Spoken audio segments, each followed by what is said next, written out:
What's going on, boys? No guys here. Welcome back to another video. 4-4-2 attacking. This is one of my favorite formations to go in the front foot. Going into weekend league, don't want to play defensive. You want to go on a front foot, apply pressure. You can sense your opponent's weakness, him or her. You think you can take them. This is the best formation to use. It's a really good formation because you press very, very well. We're going to go straight into it. I'm going to explain to you how you're going to see straight. We're going to start on press out possession loss. Don't worry, at this stage of the game, you can use it the entire game. You've got 5 subs anyway. If you're going to sub any players off, sub off all the midfield, and 1 striker if you need to, or maybe a left back and right back if they're really low on stamina.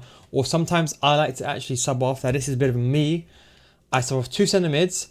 Sometimes I put on attacking centre backs like a Guendouzi. I might sub someone else on, or I might even sub him on, and then I might sub on one of the wingers, just because the middle of the pitch is quite important, but so is also the wide areas. But the centre backs, I feel like they get down.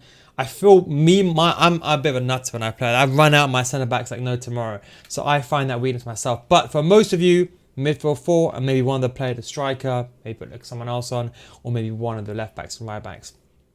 If you find that to be too aggressive because you're pressing all the time for 7 seconds, you can use pressure on heavy touch. This is a safe option. This is basically balanced, but when there's a good chance you win the ball, the team, they then press collectively together when there's a good chance to win the ball. Only when there's a good chance, when it's like a loose ball or a heavy touch. So this is a more of a conservative option compared to this one where it's pressing all the time. But I really like this one. I think this is my favorite one. You can always tone it down inside the game. Start heavy on the front foot, then tone it down, adapt to your opponent. Depth, now depth 55. Don't forget 4-4-2 is quite a wide formation actually. You got to be careful against the 4-3-2-1. You want to be too wide.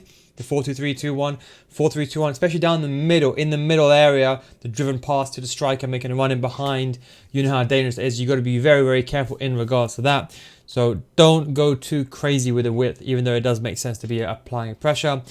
The defensive depth, this don't forget, this is off the ball depth, 65. Now, you can delve into the 71, 72 category for the so-called auto offside. Even though I don't think it's effective as it once was. 65 is a good balance. You're high enough up the pitch where you can press the ball and win the ball and counter attack very quickly, because you want to press. You don't want to press defensively deep. You want to press higher up the pitch. So 65 is a good depth to use, but not enough for you to get killed in behind. When you go to 71, that territory, you got to be very quick with your defenders, very quick with switching. 65, and if you need to, as I said, need to make it more defensive, pressure on every touch. Feel like this is not good enough, then you can go, of course, to 71. Now, build-up play, balanced. You can use both. I think with press out of possession loss, you're going to win the ball high at the pitch. Players are going to be out of position anyway, so they're going to be forwards. You can just get the ball to them, pass them, do your 1-2s manually with L1 triggers. If you really struggle with that, you can use long ball instead if you really struggle with L1 triggers, but balanced is fine. Chance creation, direct passing works very, very well in a 4-4-2. Now, this is kind of a bit of a... because most players are playing a 5-4-1, I like to bring the width down, and the reason why is I just like the left wing and right wing to be closer, because it's a bit of a, people like it wider. I understand it pins the opponent, but when there's a back 5, I like them narrower so I can link up with the strikers. Similar to how I do it in a 4-4-1-1 or my 4-2-3-1. So that is the way that I like to do it. So I actually like to reduce the width myself. Try it first, I would say. You might change, because have a look at where you are on the pitch. Have a look, think when you're inside the game, where's my wingers compared to where they are normally. They're just a bit more involved in the play in the middle. And it's kind of in Trivella territory as well. Not that I use that, but it's in that territory as well. Players in the box, fine, it's 7. Corners and free kicks as you want. I just change it up. I'll be honest, I don't really have a preference. Sometimes I use 1. I've been using 3 for a bit. I pass all my corners anyway, so it doesn't really matter. Then strikers. So, stay central, I think, is the most important thing. I put one of them on stay forward. The most attacking player, I put that player on stay forward. That's just the way that I do it. Left mid, right mid, come back in defense, get in behind and get into the box for a cross for both of them. Again, come back in defense is important, because don't forget, when you're pressing, you want to press together in a unit. The reason why we don't put one the other, so normally you see me on my ultra attacking formations, everyone's going to come back in defense. You want to have at least one player, especially if you're starting on this formation, have one player up top. When you're pressing, let that player stay forward, let everyone else come back, win the ball, and then you can distribute the ball to that striker. Both centre mids. Now, one of them, you can put them on, so put one of them on stay back, cover centre, the other one on balanced.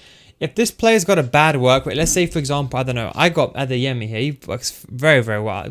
These two are one of my favorite combination midfielders, by the way. But let's say you have someone here and they're not getting forward as much. Just put them on get forward.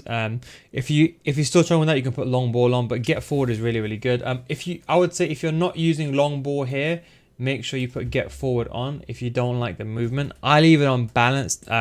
Ideally, high medium work rates or high works very well in this situation here. Both of them cover center. Just put this one in, get into the box for a cross. At least you've got one guy to sit back, gets it counted. One guy goes forward. Left back, right back, like you can leave them on balanced. But to be honest, I like them on stay back. I think if you need to, you don't need to join the attack. You can just use the L1 trigger and supplement those players going forward, or you can use D-pad tactics. You don't really need to take that risk. We got rid of conservative here because it's a pressing formation, and I think, you know what, maybe you can stick. You're going to be on a front foot anyway. You're going to be aggressive, so there's no point in being extra careful. Although you could put conservative interceptions on if you really want to, but that's the way that I'll lay it out. Now goalkeeper comes across as, now this is better for like when you're up against German crosses in the elite division. It's actually a pretty decent one. But sweeper keeper, I would say be very careful with.